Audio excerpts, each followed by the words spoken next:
First, we grew the economy.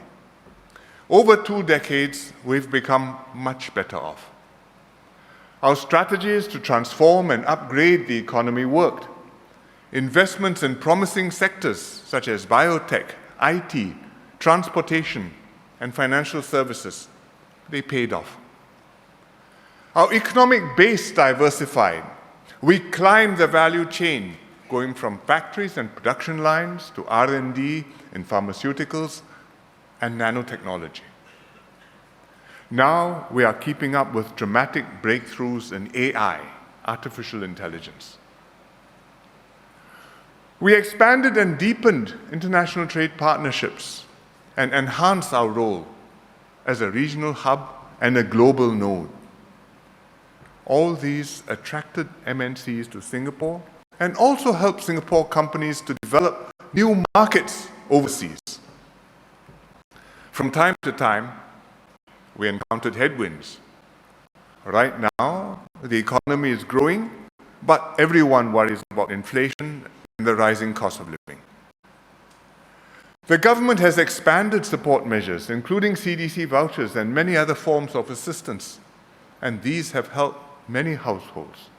And thankfully, inflation is gradually easing off.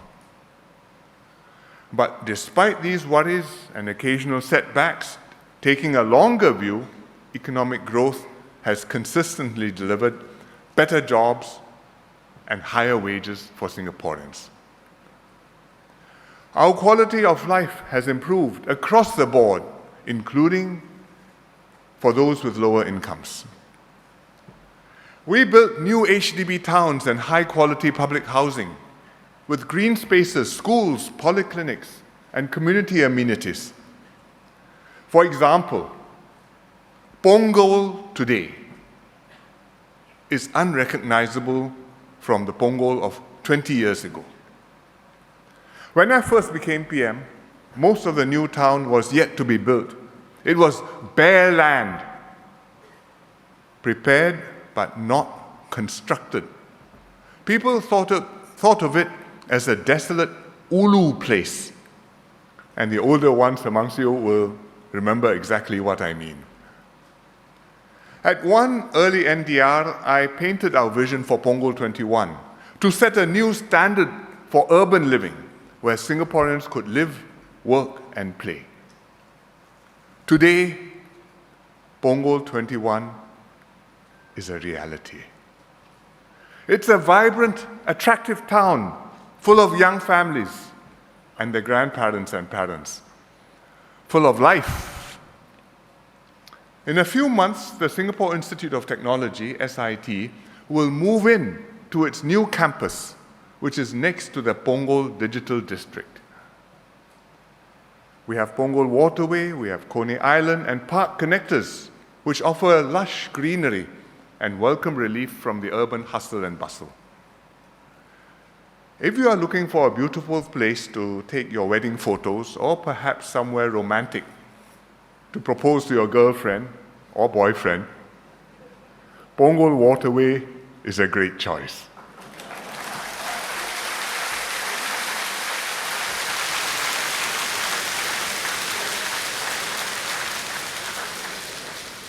The older towns haven't been left behind. We've had MUP, LUP, HIP, SIRS, and so many other initials, alphabet soup, but each one a different upgrading program.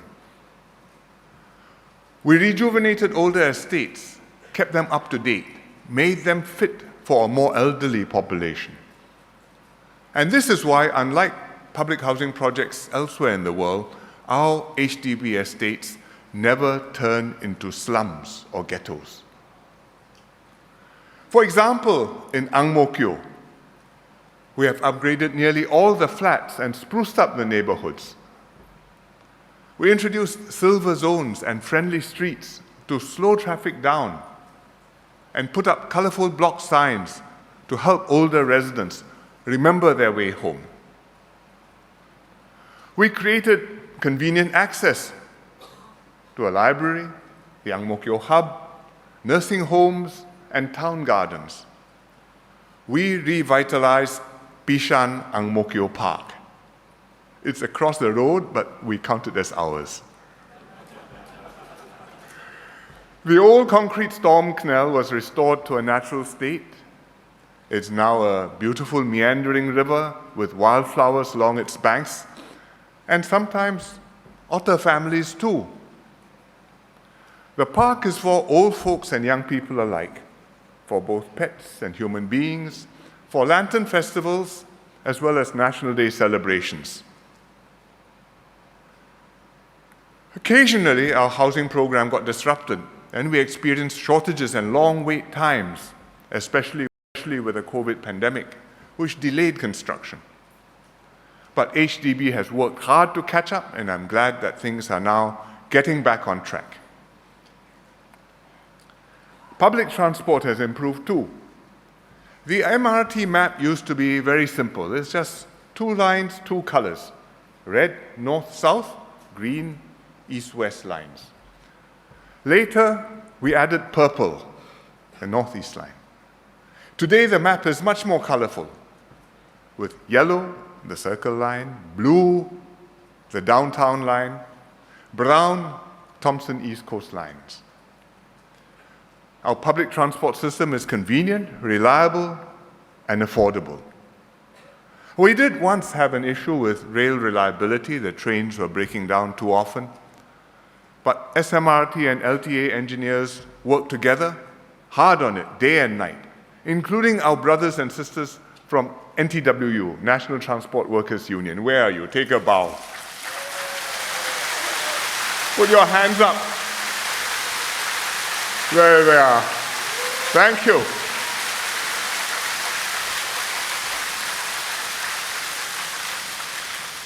So today, the train performance has improved significantly. In Singapore, we measure everything, including frequency of breakdowns, reliability of service, and we know that nowadays our trains are as reliable as or better than most other MRT systems in the world. Surveys rank it amongst the best.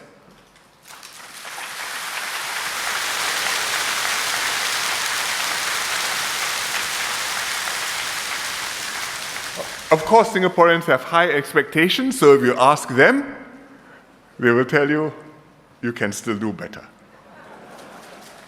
And we will keep on making it better. We are growing the MRT network, and there are 2 new lines to come. Akan datang, but starting work already. The Cross Island line, which is going to be light green and will pass through Ang Mo Kio, amongst other places. And the Jurong regional line, light blue. By 2030, 8 in 10 households will have a 10-minute walk of a train station. So, while it's not possible for every household to own a car, we will make sure everyone can get around conveniently on world-class public transport.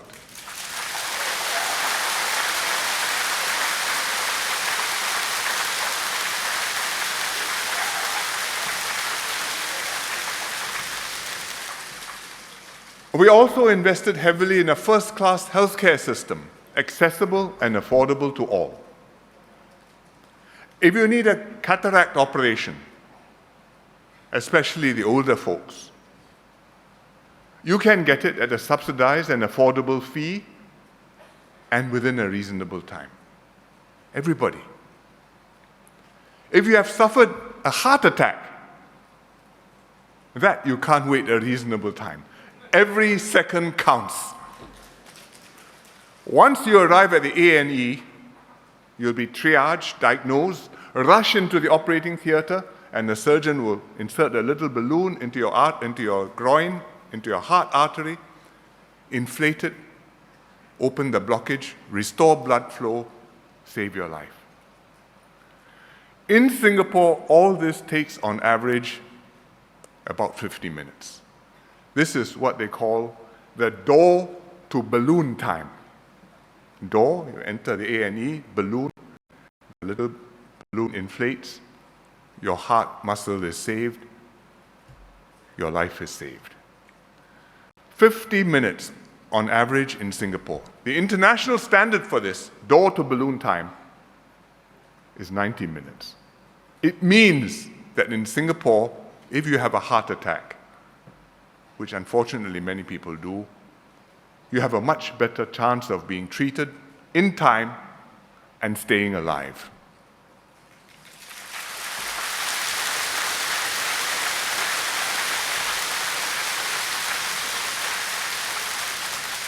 So if you have an emergency, the system is there to take care of you. If the country has an emergency, we will make sure the system is there to take care of it too. Because we've kept the healthcare system up to scratch, we've tuned it up after COVID, and we want to make sure that if another pandemic like COVID hits us, we can be more assured that we'll be ready to take the load and see everyone through safely.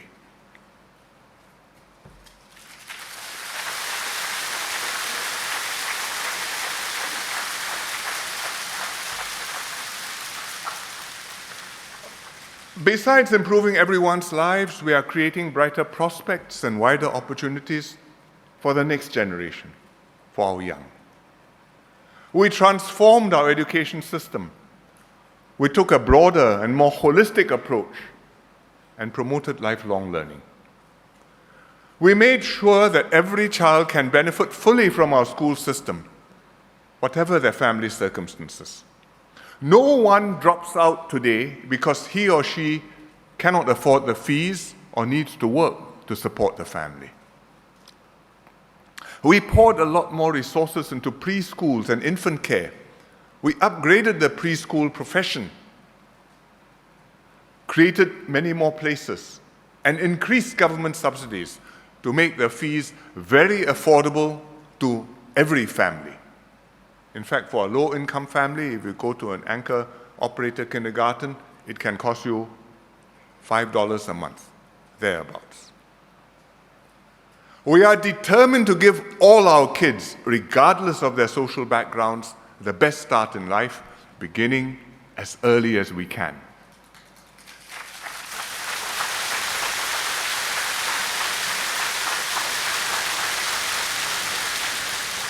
And we're starting to see results. Preschool attendance has improved. Kids now arrive at primary school, P1, better prepared to learn. In schools, students have multiple options and diverse pathways, which cater to a wide range of talents and interests. They aren't just limited to just traditional arts and science courses. Many schools offer specialized programs: music, dance, sports, robotics, including neighborhood schools all over Singapore. So when we say that every school is a good school, that is a good slogan.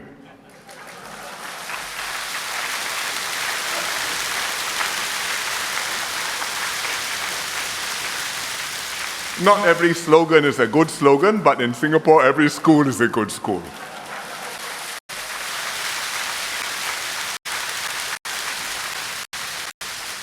And it's a good slogan because it contains a lot of truth. In Singapore, unlike in other countries, your postal code does not determine your destiny.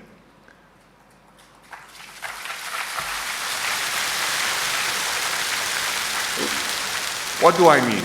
Where you live, which corner of Singapore it may be, government or opposition, HDB or private property, it doesn't matter.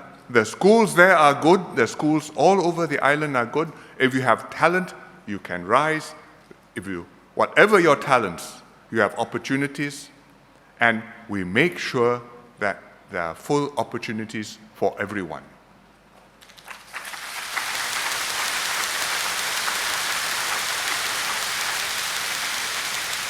And the results show it.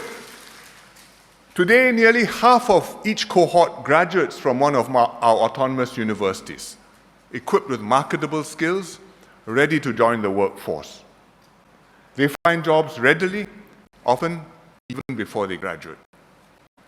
Unlike many other countries, we have no youth unemployment problem. We have no graduate unemployment problem. Young people take up jobs that didn't even exist in their parents' generation. They become data scientists, machine learning engineers, carbon traders, novel food biotechnologists. That means you make a plant and you make it look like Wagyu beef. UX designers, social counselors, even esports coaches. You sit down, you become good at playing computer games, you can make a living. Not everybody, but some will, and there are many different paths and many different avenues to success. These are just some of the new opportunities and choices that young Singaporeans have to realize their dreams, whatever they may aspire to be.